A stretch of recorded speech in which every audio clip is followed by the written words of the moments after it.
Hello दोस्तों, स्वागत है आप लोग का न्यू सक्सेस जोन में। आज हम लोग करेंगे चौथा अध्याय बायोम और जैव मंडल से संबंधित महत्वपूर्ण प्रश्नों का डिस्कशन करेंगे। तो जो भी स्टूडेंट हमारे चैनल को सब्सक्राइब नहीं किए हैं, कृपया चैनल को सब्सक्राइब कर दें और बेल आइकन को दबाना न भूलें, ताकि जब भी हमारा नया वीडियो आए आप लोग के पास आसानी से पहुँच सके। तो आइए शुरू करते हैं पहला सवाल से। देखते हैं पहला सवाल क्या है। पहला सवाल है, नागालैंड के पर्वत जो है बंजर होते जा रहे हैं, इसका प्रमुख कारण क्या है? तो इसका प्रमुख कारण यही है कि वह झूम कृषि के कारण क्या होता है, नागालैंड का जो पर्वत है वह धीरे धीरे बंजर होते जा रही है।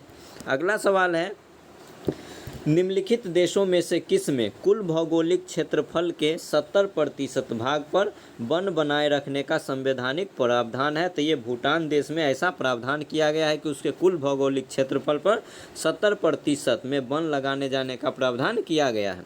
अगला सवाल है, राष्ट्रीय जैव विविधता प्राधिकरण यानी कि एनबीए भारत में कृषि संरक्षण में किस प्रकार सहायक है? तो ये हो जाएगा, इसका सही आंसर हो जाएगा ऑप्शन 2 और 3। और बी में क्या हो जाएगा, एनबीए कृषि पादपों के अनुवांशिक संशोधन पर चल रहे मनोवैज्ञानिक संशोधन को प्रत्यक्षतः मॉनिटर करता है और इसका निरीक्षण करता है। यह किसका है? तो यह एनबीए है। एनबीए की अनुशंसा के बिना अनुवांशिक या जैविक संसाधनों से संबंधित बौद्धिक संपदा अधिकार हेतु आवेदन नहीं किया जा सकता है। तो ये दोनों कथन राष्ट्रीय जैव विविधता प्राधिकरण के विषय में जो कि कृषि के संरक्षण से संबंधित है, ये दोनों कथन सही है। अगला सवाल है कि निम्नलिखित में से किस देश में लानोस घास का मैदान पाया जाता है? कौन सा घास का मैदान? तो लानोस घास का मैदान दक्षिण अमेरिका में पाया जाता है। अगला सवाल है कि माइको राजा जो है यह किसके मध्य सहजीवी संबंध को दिखाता है? तो ये कवक और पौधे के बीच क्या दिखाता है? सहजीवी संबंध को दर्शाता है। अगले सवाल पे आएंगे, निम्नलिखित में से किस में अत्यधिक जातीय विविधता पाई जाती है? अत्यधिक जातीय विविधता यह उष्णकटिबंधीय वर्षा वन में पाई जाती है। अगला सवाल है, लानोस क्या है दोस्तों? लानोज और कंपोज ये दोनों क्या है? घास का मैदान है और किस बायोम के अंतर्गत आएगा? तो यह आएगा उष्णकटिबंधीय घास बायोम के अंतर्गत। अगला सवाल है, सुमेलित करना है घास के मैदान को और उसके देश के साथ। तो पहला क्या हो जाएगा, पेड़ी घास का जो मैदान है यह उत्तरी अमेरिका में है। उसके बाद पंपास है, यह अर्जेंटीना में है। उसके बाद वेल्ड जो है यह अफ्रीका में है और डॉन्स घास का मैदान कहाँ पे है? तो ऑस्ट्रेलिया में। इस तरीके से आप लोग का आंसर हो जाएगा ऑप्शन बी। अगला सवाल है कि विषवत वर्षा वनों को किस दूसरा नाम से जाना जाता है? तो विषवत वर्षा वन है, इसका दूसरा नाम है सेलवास। अगला सवाल है, अगला सवाल पूछ रहा है कि एबोनी और महोगनी का वृक्ष किससे संबंधित है? तो एबोनी और महोगनी का जो वृक्ष है यह संबंधित है उष्णकटिबंधीय सदाबहार वन से। क्या हो जाएगा? उष्णकटिबंधीय सदाबहार वन। अगला सवाल है, निम्नलिखित में से कौन से वन भारत में आर्थिक दृष्टिकोण से सर्वाधिक महत्वपूर्ण है? भारत में आर्थिक दृष्टिकोण से सर्वाधिक महत्वपूर्ण कौन सा वन है? तो ये वन हो जाएगा पतझड़ वन। अगला सवाल है कि अफ्रीका के जायरे बेसिन की कौन सी जनजाति अपना घर बनाकर पेड़ों के ऊपर रहती है? अफ्रीका की जायरे बेसिन है और वहाँ पे कौन सी ऐसी जनजाति है जो अपना घर पेड़ों के ऊपर बनाती है? तो बुशमैन ऐसी जनजाति है जो अपना घर कहाँ पे बनाती है? पेड़ों के ऊपर बनाती है। अगले सवाल पे आएंगे। अगला सवाल है, सागौन और शीशम किस बायोम के वृक्ष है? तो ये हो जाएगा मानसूनी बायोम के वृक्ष है। कौन कौन? तो साल है, सागौन है और शीशम है। अगला सवाल है, रेंडियर किस बायोम का जंतु है? तो रेंडियर जो है किस बायोम का जंतु है? तो ये टुंड्रा बायोम का जंतु होता है। अगले सवाल पे आएंगे कि चैपेरल पूछ रहा है कि चैपेरल जो है इसका वितरण कहाँ पाया जाता है? तो इसका जो वितरण है उत्तरी अमेरिका में पाया जाता है। किसका? चैपेरल का। अगले सवाल पे आएंगे कि भारत में सघन वनों का सर्वाधिक क्षेत्र किस राज्य में पाया जाता है? क्या पूछ रहा है कि भारत में जो सघन वन है उसमें सर्वाधिक क्षेत्र भारत के किस राज्य में पाया जाता है? तो ये अरुणाचल प्रदेश में पाया जाता है। अगला सवाल है, किस बायोम की भूमि अम्लीय तथा अल्प खनिज वाली होती है? तो शंकुधारी वन जो होता है उसका खनिज जो होता है अम्लीय होता है और अल्प होता है, अल्प खनिजीय होता है।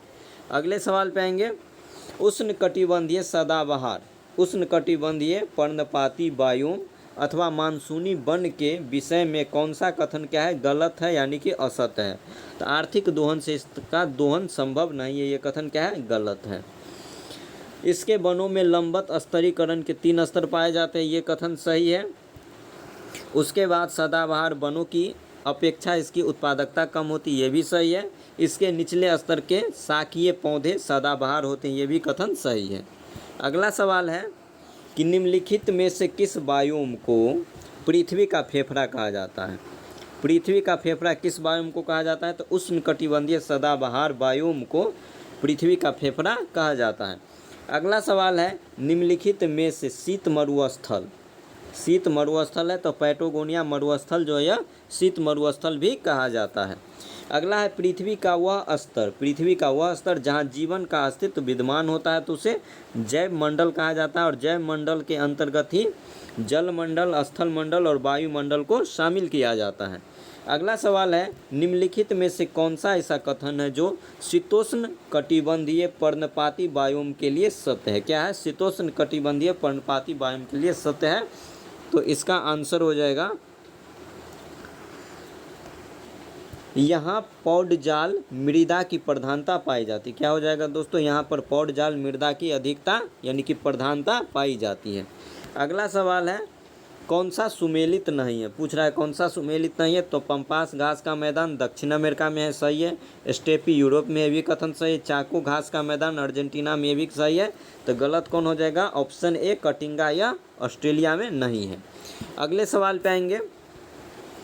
अगला है कि निम्नलिखित में से कौन सा कथन सवाना घास स्थल, क्या है दोस्तों, सवाना घास का जो स्थल है इसके बारे में कौन सा कथन गलत है। तो उपर्युक्त में से कोई नहीं, यानी कि जितना भी कथन है ऊपर में सब सही है। तो सवाना घास स्थल के बारे में देखते हैं क्या क्या सही है।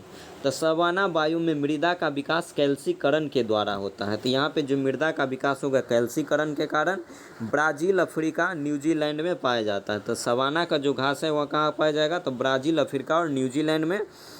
वेनेजुएला तथा कोलंबिया में लानोस, ब्राज़ील में कंपोज और अमेरिका में पाकलैंड कहा जाता है किसको, तो सवाना घास स्थल को। तो ये भी कथन बिल्कुल सही है।